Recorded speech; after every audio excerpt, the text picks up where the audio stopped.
चुनाव आयोग इलेक्शन की घोषणा करता है चुनाव की तारीखों का, उससे पहले बीजेपी की आईटी सेल को पता होता है कि चुनाव कब होना है। तो ये बात तो है, जो कॉन्स्टिट्यूशनल इंस्टीट्यूशंस है उनको ईमानदारी से जो है चुनाव कराना चाहिए और अपने दायित्वों का निर्वहन करना चाहिए। राहुल जी का ये बयान अपने में दर्शाता है कि उन्होंने बिहार विधानसभा चुनाव में अपनी हार स्वीकार कर ली है।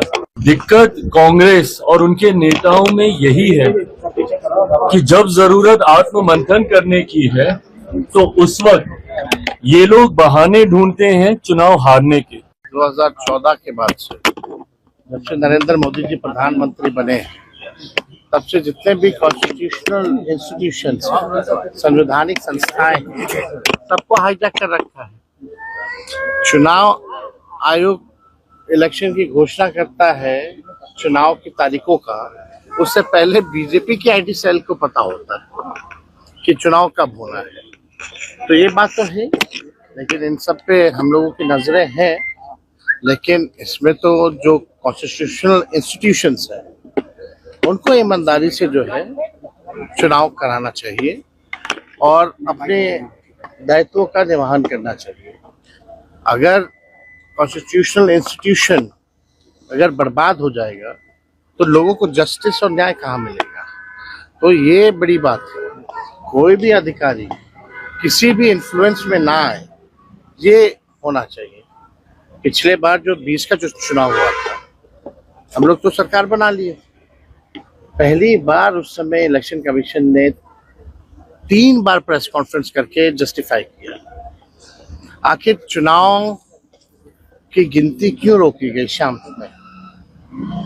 फिर रात के अंधेरे 11-12 बजे की शुरू की गई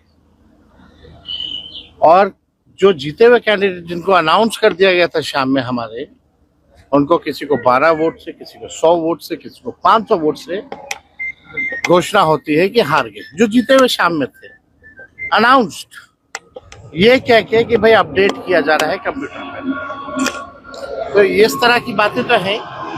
साथ में सभी लोगों को सजग भी रहने की जरूरत है और देश की जनता ये मानती है कि जितने इंस्टीट्यूशंस हैं अब बीजेपी का एक प्रकोष्ठ के रूप में पार्टी का काम कर रही है। तो राहुल जी का ये बयान अपने में दर्शाता है कि उन्होंने बिहार विधानसभा चुनाव में अपनी हार स्वीकार कर ली है।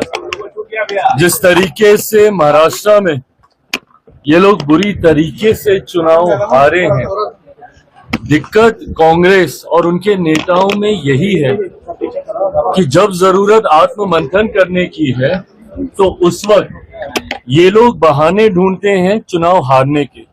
लंबे समय तक बहाना चला था ईवीएम ईवीएम ईवीएम, अब वो बहाना कहीं ना कहीं ठंडा हो गया तो अब ये फिक्सिंग वाला एक नया बहाना इन्होंने निकाल लिया।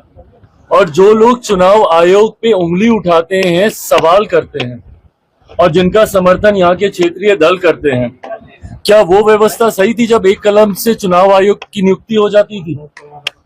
कांग्रेस के जमाने में कैसे चुने जाते थे? एक हस्ताक्षर से चुने जाते थे ना। आज तो फिर भी ये व्यवस्था बना दी है कि जब तक विपक्ष के दल की सहमति, रजामंदी नहीं होगी, एक कमेटी का गठन कर दिया गया जिसमें एलओपी की भी भूमिका है, उसके बाद इनकी नियुक्ति होती है। तो एक ऐसी व्यवस्था पे इनका प्रश्न चिन्ह है जहां पे एक समिति के द्वारा इलेक्शन कमीशन को चुना जा रहा है। पर जब कांग्रेस के जमाने में एक हस्ताक्षर से चुन लिया जाता था, वो व्यवस्था सही थी। हकीकत है कि अगर इनको किसी एक व्यवस्था में नुक्स निकालने हैं, किसी एक संस्था में नुक्स निकालने हैं, तो वो कॉन्स्टिट्यूशन बॉडीज नहीं है, वो इनकी अपनी पार्टी है, कांग्रेस की पार्टी। उसमें इनको नुक्स निकालने की जरूरत है, जो निकालते भी हैं गाहे बगाहे अलग अलग राज्यों में जाके। कभी जयचंद ढूंढते हैं अपनी ही पार्टी में, तो कभी अपनी ही पार्टी का विरोध करके आ जाता है। और सही कर रहे हैं वो, क्योंकि आत्ममंथन इनको करने की जरूरत है।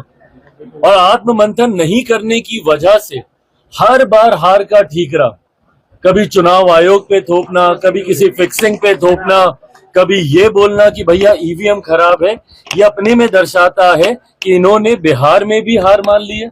परिणामों के बाद की हार का ठीकरा पहले से ही किस पे फोड़ा जाए, उसकी भूमिका राहुल जी और इनके तमाम गठबंधन के दल बना रहे हैं। और बिहार के बाद आसाम, बंगाल, तमाम राज्य ये लोग हारने जा रहे हैं।